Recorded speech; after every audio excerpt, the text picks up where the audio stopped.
Hey everybody, this is the Sliders Review, and I'm here today to talk to you about the Mysterious Benedict Society Season 1 Rundown Review. So this is a Disney Plus show, and it's a cute, quaint, pleasant little show. It's like a really interesting show that I don't know, it keeps you engaged, but by small doses. Like, it's a very slow burn type of show that you have to binge. Like, if you try to watch this like once a day type thing, um, you kind of won't be like that intrigued, but you will still be interested.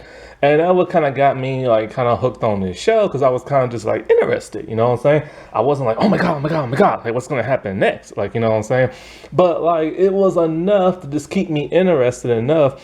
And interestingly, like it was a nice diversion from what's going on in the world right now because I really needed that, and a lot of people do too, because it's just some traumatic stuff going on right now.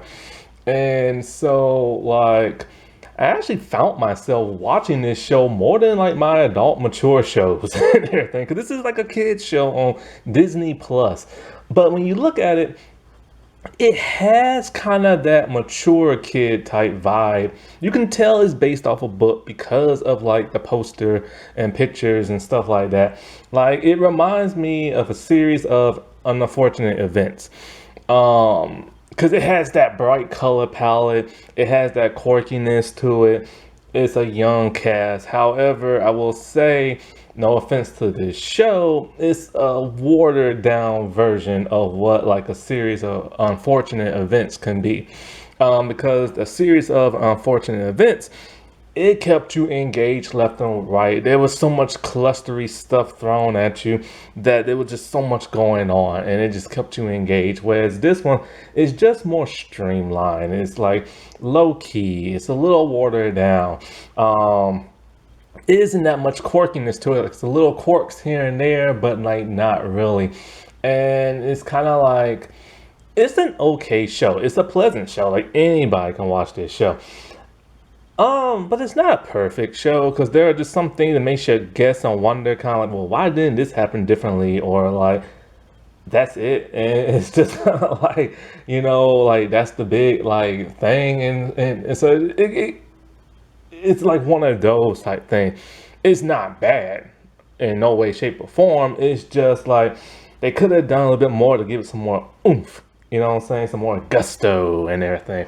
But it is very much that of a kid's show. So much that they shy completely away from violence. Because like I already reviewed the first. Did I review the first two or did I review the first one? Review. I honestly don't remember. I know I did the first one for sure. I think I did the second one because there wasn't that much going on in the first. And in the first, there was no. In the second one, yeah, I did. So in the second one, there is an action sequence that gets completely trimmed down to where nothing really happens. You see somebody get like tased, but that's about it. And so they shied away from number two, whooping on some like really bad people. You know what I'm saying? With a retractable baton. And so that kind of sucks. And then there's a huge fight scene in the last episode that's completely overlooked. Like they did that completely off screen to the point when they came back on screen, you see somebody getting like smacked, but that's about it.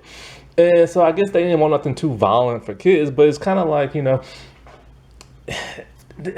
kids watch violent stuff. Like, have you ever watched superhero stuff? When I was in the 90s, boy, I used to watch like superhero cartoons and Power Rangers and Batman and X-Men, and there was action. So they shouldn't steer away from like the action.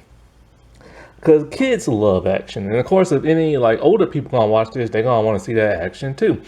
And so I remember like one reason, because I remember when I watched this, I was just kind of like, okay, where is this going and stuff? Because it's like all I see is a bunch of smart kids taking tests. I do not want nothing reminding me of school. And then it's kind of like, oh, there's a bad dude, and he's gonna like brainwash the entire world. And what? He's the twin of the good guy in this? Okay, so that's kind of got me more interested in this stuff. And so Yeah, it's one of those type of shows you can watch. You can have a good time. I mean, it's not gonna be like you're gonna be on the floor like, oh my God, that was like the most amazing thing ever. But you're gonna watch it and you're gonna be somewhat satisfied to in a pleasant degree. You know what I'm saying? Now this is based off a series of novels. Now this show came out in 2021, and the novels came out in 2007. Now they are based off of books of the same name. I forget how many books there are. There are probably about four, maybe five, and the last one is a prequel to know who is Mr. Nicholas Benedict and everything. And so, like, I'm trying to think. Trenton Lee Stewart, he is the one who created the books, and Carson Ellis is the one who illustrated them. And so I'm not sure if he created the show as well, but the show does differ from that of the books. Appearances are different, characteristics are different, motivation is different. Um, Something else is different, but they do from what. Okay, this is weird. Remember when I reviewed the first two and I said it pops around books, like different books? I cannot find that source that I read that from now, and everything has now been changed. So I have never read the books, but I read a little bit what they're about, and I don't see no bopping around. So maybe they put in a couple of Easter eggs, probably, but nothing like that will deviate from that the first book. And also the Constance character. The source I read said that, okay, well, I'll get into her a little bit later because she's a little confusing. She's one of my favorite characters, but she is confusing. And so, like I said in the first two episodes, this is about a man by the name of Mr. Curtin. Mr. Curtin, his real name is Nathaniel Benedict. He's the twin brother of Nicholas Benedict, played by Tony Hale. And so the thing about him, Mr. Curtin, is that he wants to enslave the entire world. He wants to brainwash everybody and everything. And so that is a different motive from that of the book. See, in the book, he just wants to overthrow the governments, and I forget something else he wants to do. Cause mass panic and everything. And he does that in the form of something known as the emergence. That is the emergency that is happening globally. And he does it with a machine called the Whisperer and everything. So our characters from the series, I just named him another one. Let me get in some other people here. Now, one thing they changed by Mr. Curtin. Okay, both him and his twin brother have narcolepsy, and so it's triggered by different things. Mr. Benedict, his is triggered by like a range of emotions, and if you can make him laugh, he will pass out and go to sleep. Also, like I said, high like stress-related emotions. His brother in the book is caused by anger. But in the show, it is caused by being vulnerable. Now, there's another thing that's different between Curtin and the book as well. Now, he learned to keep his narcolepsy in check so it doesn't affect him like his brother. In the book, however, he uses it to he has these type of mirror sunglasses, and that prevents him from like doing that, from passing out and going to sleep. In the show, it's different. It's just mental focus and everything. Not quite sure why they changed that. I don't know. I think it would have added another layer of quirkiness if they would have did the sunglasses, but it probably would have been a little too sillier. Number two, she normally dresses all in yellow. She is very, very protective of Mr. Benedict. And so even to the point where she even questions some of the people working with her because she fears they might be like a threat to him and stuff. And she is a very capable woman. Since she's a woman, she's not a jack of all trades. I guess she's a Jane of all trades. She's good in building, carpeting. She can cook really well. She can hunt. She can fight. She can do just pretty much everything that there is to do. And she loves peregrine falcons because they are the fastest creatures on the world when they're like swooping down trying to catch something. I think they can go over 100 miles an hour. They're faster than that of a cheetah. And so she's a very nice woman. But she's the most quirkiest one out of like Mr. Benedict himself. There's Rhonda. She is the one who pretends to be like a kid taking a test because she is part of the test, but she's actually in her 20s, and she is also very protective of Cumberbatch, Benedict. Okay, I'm back. Phone call. Okay, so where I'm at, Rhonda. She's very protective of him as well. However, Rhonda starts to act a little funny in about the third or fourth episode, which causes number two to start following her because she goes into the city as they're supposed to be camped out in the woods near like the institute and everything. And so it turns out to just get some stress relief that she decides she paints on like buildings, like covering up words and write her own message. This causes conflict between her and number two for that entire episode until number two realizes that, she's being a little overbearing and that, you need some kind of like stress relief. So those two become friends afterwards. But then towards the last episode, those two get a certain kind of vibe, if you know what I mean. So it makes me wonder if they're going to go there on this Disney Plus show. Then there's Milligan, which the kids deduce that at some point in time, he had his mind wiped when he was at this facility, the Institute place. But they're not sure how or why. He's a very sloth of a man, large, bushy, long straggly hair. He's kind of like dazed and confused because of his mind wipe. He doesn't remember nothing about the past, only the present. He doesn't even remember his last name. It's never explained how they found him, the Benedict people, like how they found him. That's never been explained in the show. We do get a glimpse of what he was doing before his mind wipe. I'll get in that a little bit later. And because it's a huge reveal with him and stuff. Now, Rainey Muldoon, he is our lead. He is the one who the show focuses on the first episode where he takes all the tests. He's a somewhat shy, polite, very well-mannered young man, very smart, can figure out puzzles and stuff. He's very logical thinking. And he eventually becomes a natural born leader. Like, he doesn't like appoint himself leader, but he just takes on that role when things get a bit like dicey in the show. One interesting thing about the actor who plays him is that halfway into the show, he goes through puberty. His voice changes. It's funny because there's 9 episodes, and about the first 4, he has his young squeaky voice, and all of a sudden he's sounding more mature and everything. So that's really interesting with him. And it's just so funny. I remember that happened to the actor who plays Beans on Even Stevens in the Even Stevens movie, where like all of a sudden his voice started getting deep. So that's always funny to hear. There's George Washington's, that's his actual name, George Washington, but he calls himself Sticky. He has an eidetic memory. Now in the books, he runs away from his parents because they try to use him for a bunch of competitions to win because of his smart memory. And like I say, he has an eidetic memory. He can remember anything. Now, in the show, it's changed. His parents are dead, and he lived with his aunt and his uncle. They used him same way the parents did in the book, and he ran away. And so his character, he looks pretty much the same as he does in like the book. However, in the book, when he gets stressed out and nervous, he starts polishing his glasses. He does never do that in the show. Now, he is the more timid one of the group. He is very scared when he gets caught and has to go to Mr. Curtin. He just blurts out, I cheated, and everything. So he's the type of person that will rat you out in a second if he's not trying to like conceal something.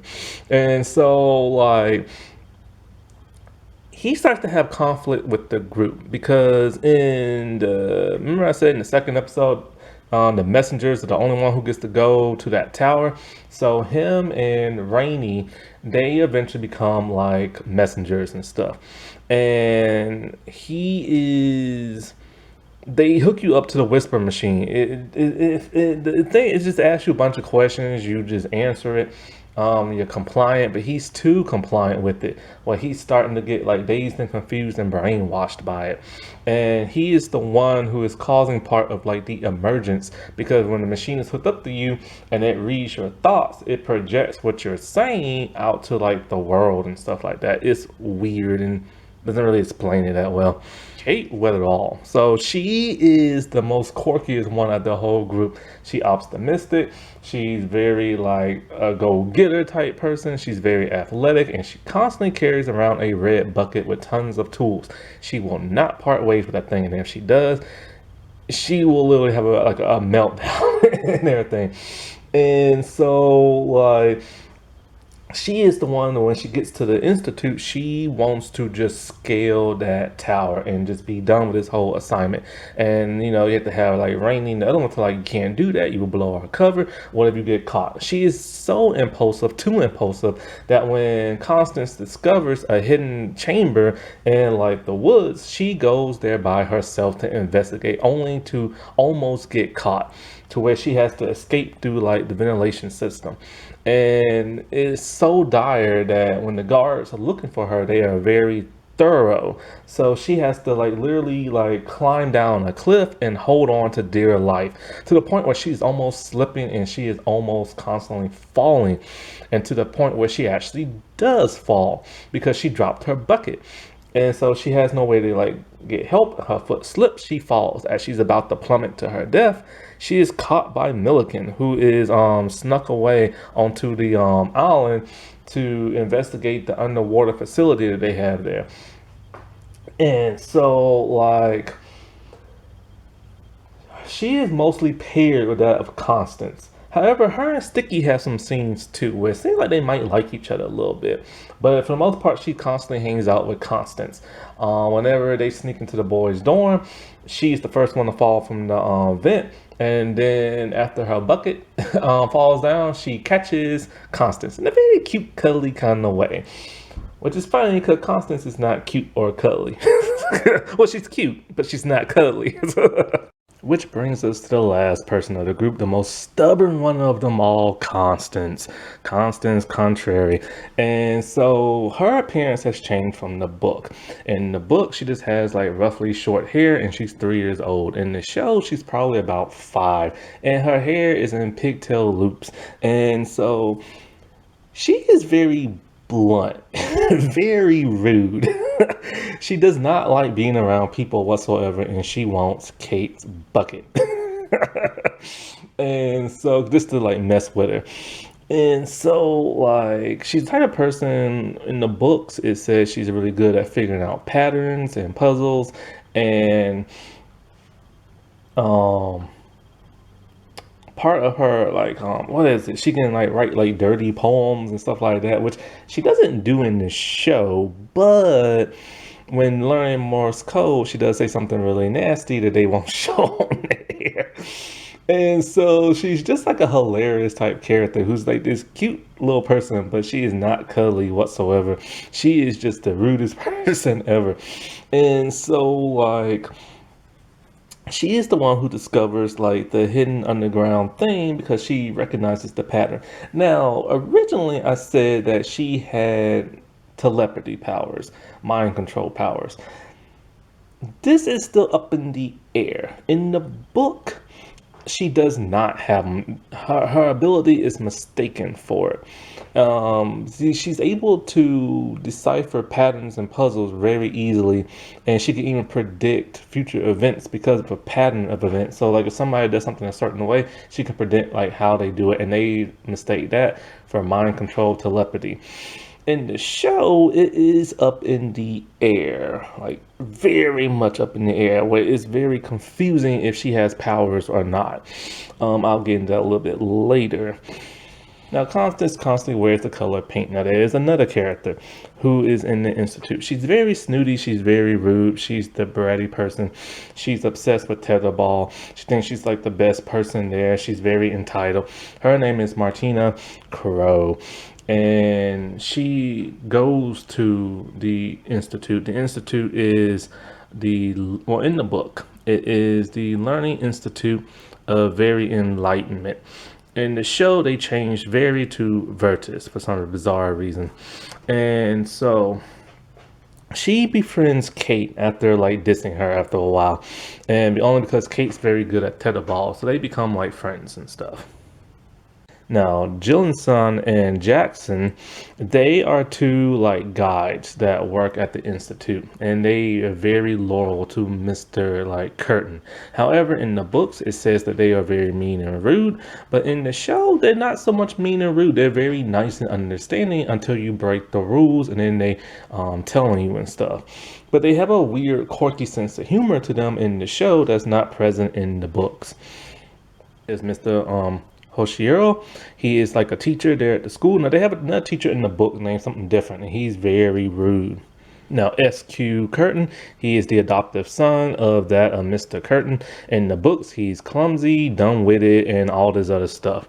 In the show, he's not clumsy or dumb-witted, but he does befriend Rainey. In the book, he befriends all the kids. He knows his stuff. His adoptive father is up to no good, but he just still goes with it and stuff.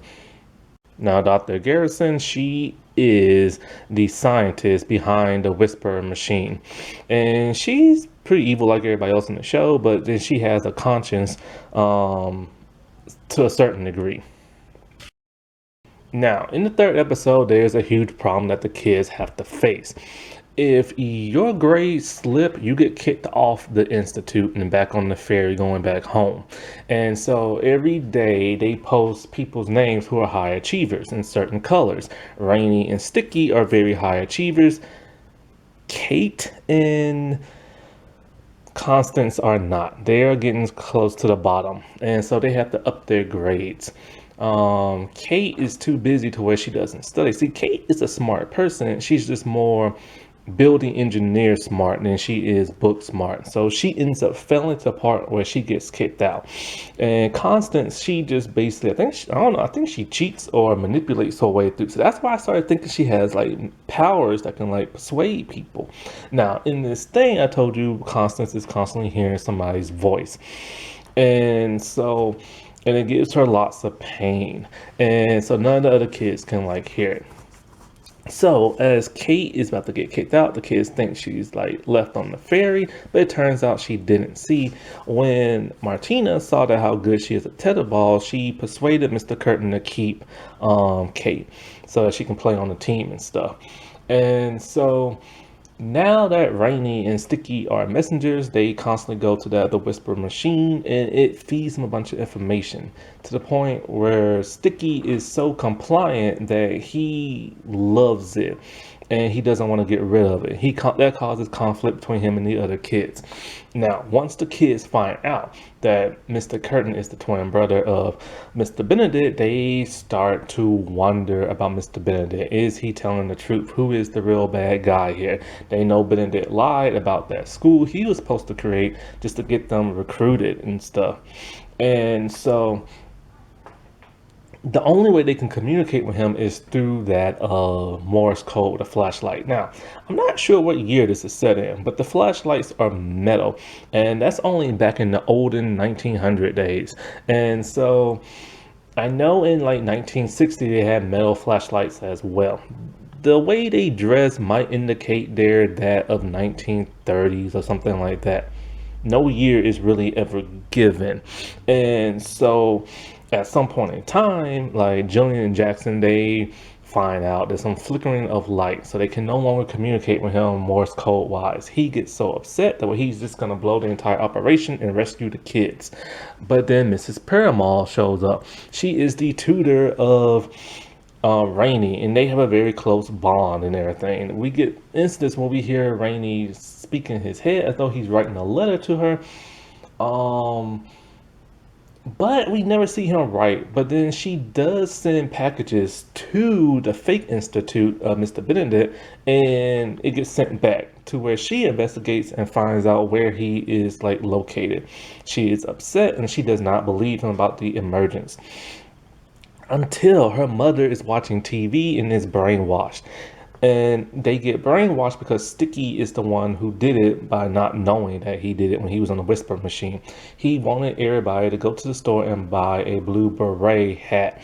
And this caused Constance to sneak away, go on the ferry, and buy a hat. When she comes back, she tells them, look, I heard your voice. You told me to buy this beret, and blah, blah, blah, blah. So they know that the whisper machine is the thing that brainwashes everybody in the emergence.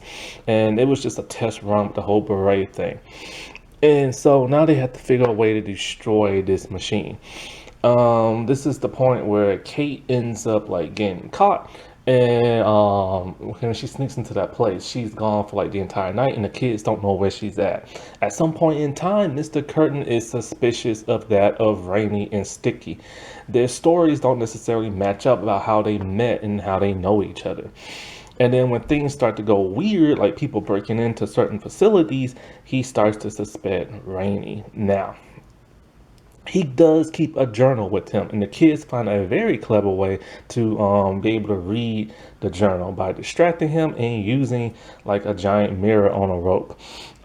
They decipher what it is, and at some point in time, Rainey starts to befriend that of SQ, to the point where they're not supposed to go in the woods, but only SQ is allowed to. Why? Because that secret facility is in the woods. When Mr. Curtin finds this out, he thinks that Rainey is up to no good, and he is very doubtful that he is working for somebody, and he's not there to be genuine and everything.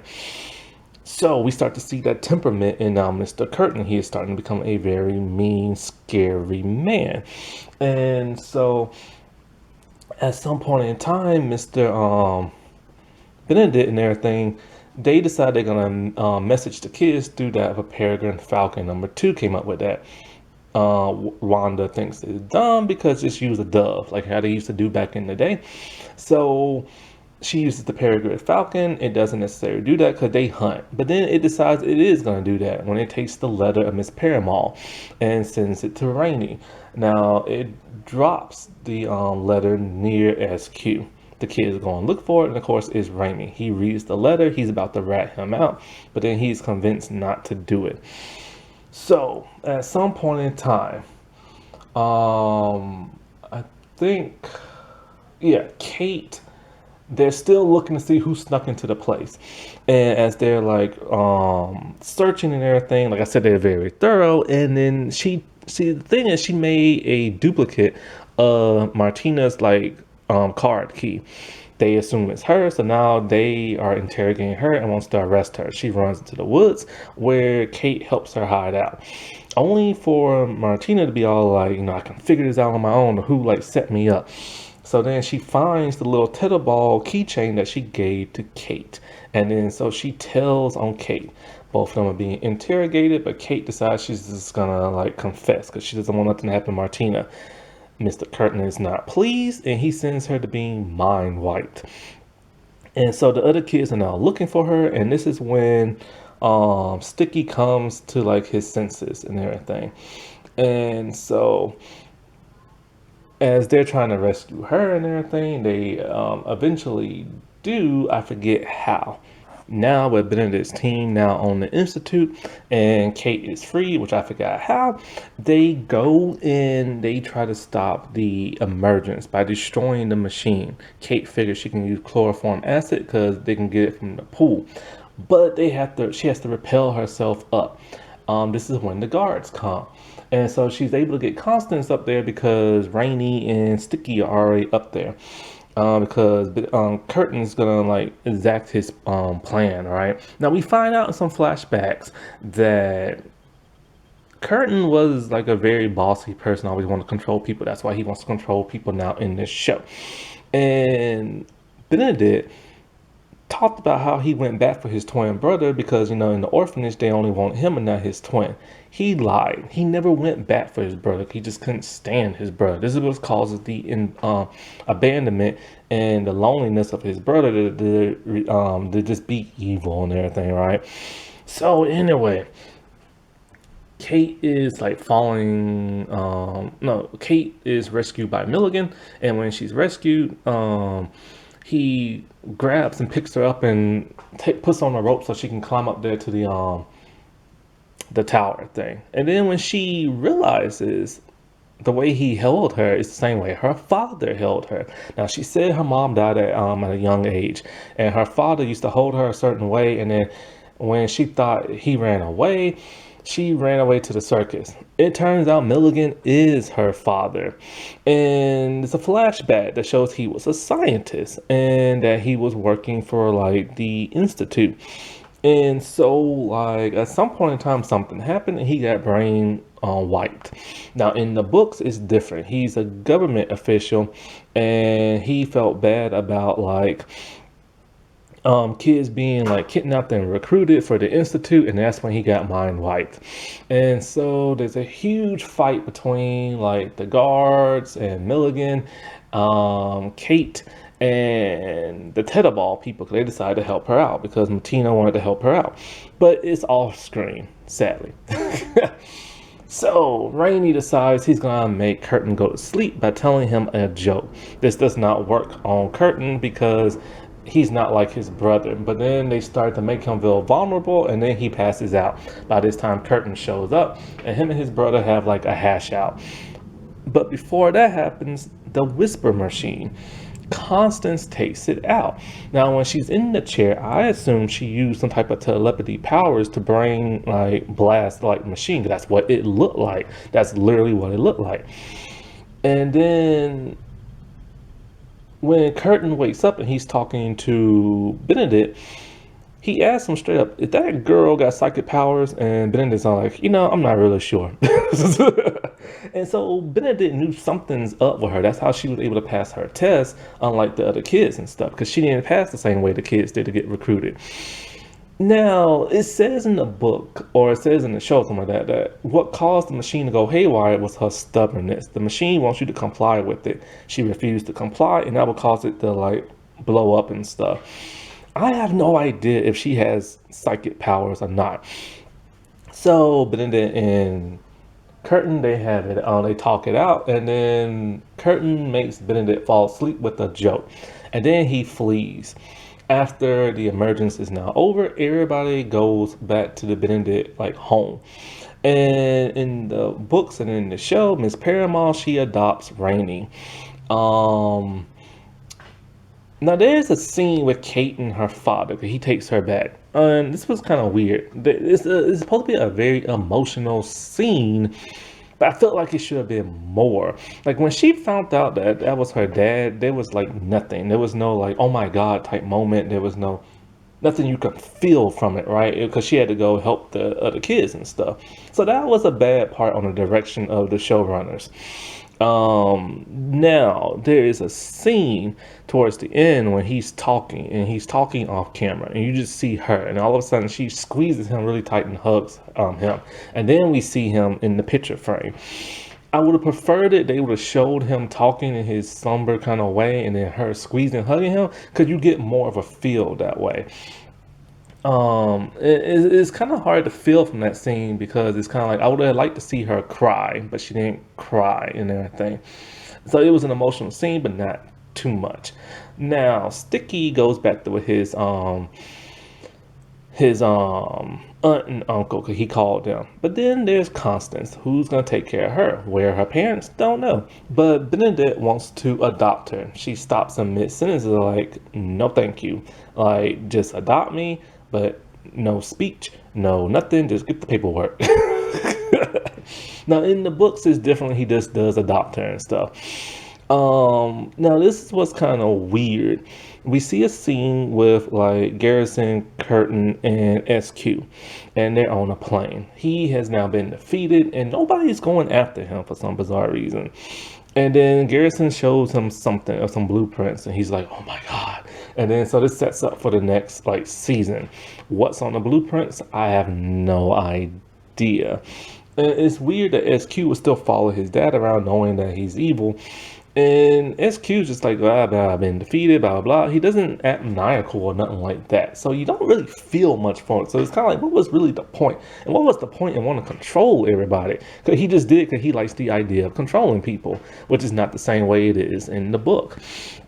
And so I kind of feel like, the adaptation was pretty cool, but it's just some things that should have been kept similar to that of the book. I guess they didn't want to do that for a Disney show, but this is Disney Plus, so things are a little bit more edgy, supposed to be, but this show isn't really edgy. They really try to market this for like little kids, and I think that's one of the, like the failures of like trying to like grasp like a larger audience and everything, because it's a little too kid friendly at times.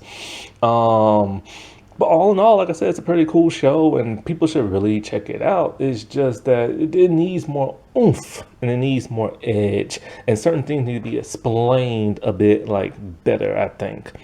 Now, some of the things that I have like a problem with is what happened to the school after like Curtin left. Like he only took like SQ and Garrison, but we don't see none of the other people at the institute. Did they stay there? Is like the FBI questioning them? Like what happened to all the people that were loyal to him? Like seriously, like what happened to those people and stuff?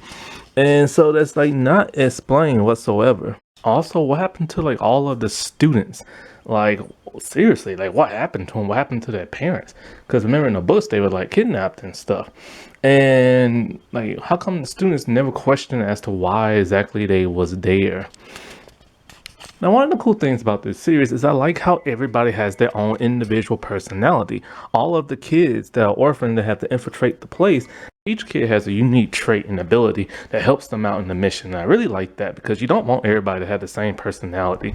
You have Sticky, who has the eidetic memory, who's able to remember stuff and jot it down and draw it out if need be. You have Kate, who's like, the person who has all the tools necessary to like figure something out. You have Constance, who's able to figure out puzzles and patterns. And then you have, of course, the leader, which is in Rainey, who's very logical and think things through.